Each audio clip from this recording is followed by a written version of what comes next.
Tonight, the death of 43-year-old Eric Garner is ruled a homicide. Rev Sharpton's National Action Network prepares to act. This just one day after Sharpton sat alongside Mayor de Blasio and Police Commissioner Bratton to discuss police-community relations. Tonight, Sharpton's #1 man, Kirsten John Foy, speaks with our Dominic Carter. And then an in-depth debate. The remainder of the hour, we dive into the debate surrounding recreational and legal marijuana. Is it time for pot to be legalized across the country? Plus, in addition to our panel, you'll hear what Michael Rinaldi, president of the New York State Association of Police Chiefs, says makes him want to keep marijuana a crime. Good evening and welcome to RFL. I'm Andrew Whitman, in tonight for Richard French. Thanks so much for joining us. We're going to get to our extended debate on marijuana in just a moment, but we begin tonight with the latest developments surrounding the death of 43-year-old Eric Garner. The medical examiner has ruled Garner's death a homicide and says he died from a chokehold. As we've reported, Garner in Staten Island last month after officers tried to take him into custody for allegedly selling loose cigarettes. The altercation caught on camera. The video shows Officer Daniel Pantello putting Garner in a chokehold. The state medical examiner now says that chokehold killed Garner, and asthma and heart disease were contributing factors. Garner's death has gained national attention. Attorney General Eric Holder says the Justice Department is closely monitoring the investigation into Garner's death. Yesterday, Rev Sharpton met with Mayor Bill de Blasio and Police Commissioner Bill Bratton to discuss ways to improve police-community relations. I take the responsibility of reform and change very, very seriously, but I also know that when we're trying to resolve issues that were years and decades in the making, the work of reform takes real intensity, real effort, and some real patience, and not the kind of patience that suggests that we wait and wait and wait, the kind of patience that says we have to get it right. We must understand that public safety is just not the responsibility of the police. It is a joint responsibility with the community. And the way we get the community involved is to build respect rather than distrust. And that's what we are certainly going to be committed to going forward. Sharpton and the Garner family have scheduled a press conference tomorrow to discuss the medical examiner's report. But today, our Dominic Carter spoke with Kirsten John Foy of Rev Sharpton's National Action Network. Dominic? Well, Andrew, now that the city's medical examiner has ruled Mr. Garner's death a homicide, that changes this case dramatically. No longer, in all likelihood, if Staten Island District Attorney Dan Donovan will seek criminal indictments against some of the officers involved, but now the only question is, when will the indictments come down? All of this tonight as Sharpton's group is planning a major rally, marching over the Verrazano Bridge August 23rd. That will bring traffic to a complete halt, and Sharpton's group is not backing down. Shutting down traffic is a small thing compared to the ending of a life. And so NYPD officers in Staten Island ended Eric Garner's life. So shutting down traffic is a small thing. What we're saying is that police aggression and police brutality across the country has to end. Eric Garner's a rallying cry. Eric Garner's final words were, or one of his final words were, "It ends today." It ends today. And those were prophetic words. And all of this is turning up the heat on the new mayor of New York City, Bill de Blasio. Here's what the spokesman for Mr. Sharpton had to say as it relates to that. Here we are in Bedford-Stuyvesant, Brooklyn, on Fulton Street.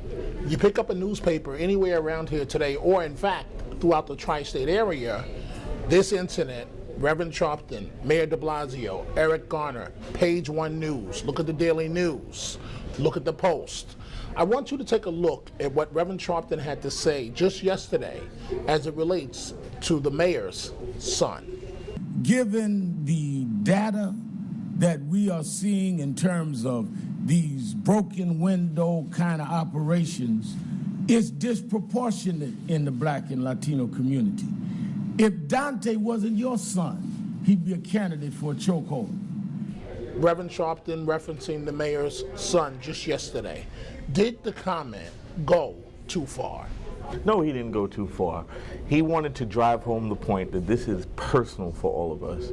Whether you are born in central Brooklyn, or you're born in South Bronx, or you're born in Southeast Queens and you happen to be Black or Latino, you have one personal experience or relationship with the NYPD.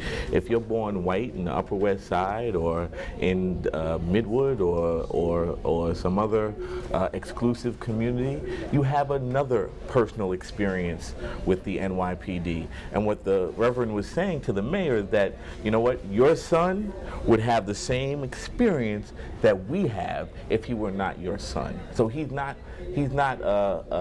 excluded from being subject to personal racism and bias that the NYPD and other agencies exhibit towards our community. And so the point was made clearly, and I think it was appropriate.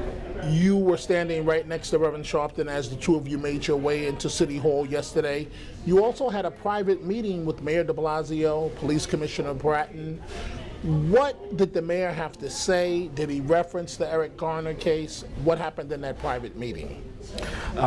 It was a candid, honest, I think it was a necessary meeting. It was a necessary dialogue. No one held back. Our side didn't hold back. The administration didn't hold back. Commissioner Bratton expressed his views, and we expressed our views. What came out of it was, I think, a unanimous agreement and a unanimous consensus that this was a tragedy and that it should not have happened and that it could have been avoided. And so the mayor expressed his condolences for this tragedy, as did Commissioner Bratton express their condolences for this tragedy. So that was a good framing for the discussion. We didn't have to, for once in the last 20 years, we didn't have to convince the people in power of our humanity. They understood it. And so that was a good framing. But there were a lot of very powerful, potent, and deep issues that we had to deal with on both sides. You are planning a massive rally August 23rd across the Verrazano Bridge leading into Staten Island. You know that's going to shut down traffic. Is this a massive display of civil disobedience where people are going to be looking to get arrested? We have seen, even before Eric Garner, very disturbing, unnecessary, unjust, aggressive actions by NYPD in this administration. We don't have to go back to the previous administration. We can see, whether we're talking about Javier Payne in the Bronx, 14-year-old that was shoved through a plate glass window by a police officer. Eric Garner, we've seen killed by NYPD, and there are other instances where we have seen the young man in Bed-Stuy who had his head stomped into the ground by the police officer. We have seen some very disturbing actions undertaken by the police in this administration under new leadership. And so what we have to do is we have to send the message. Just like those bad apples are sending a message that we're here to stay, we are sending a message to the city of New York, to the NYPD, and to the nation at large that police aggression and police brutality has to end. But what better place than New York City? What better place than Staten Island, which is now ground zero for fighting police aggression and police brutality? A theme we've heard before and a theme we'll continue to hear, Dominic. Mayor de Blasio out with a statement. He extends his deepest sympathies to the family of Eric Garner. He also goes on to say that my administration will continue to work with all involved authorities, including the Richmond County District Attorney, that's Staten Island, to ensure a fair and justified outcome. He also says he's going to ensure that the proper reforms are enacted to make sure this doesn't happen again.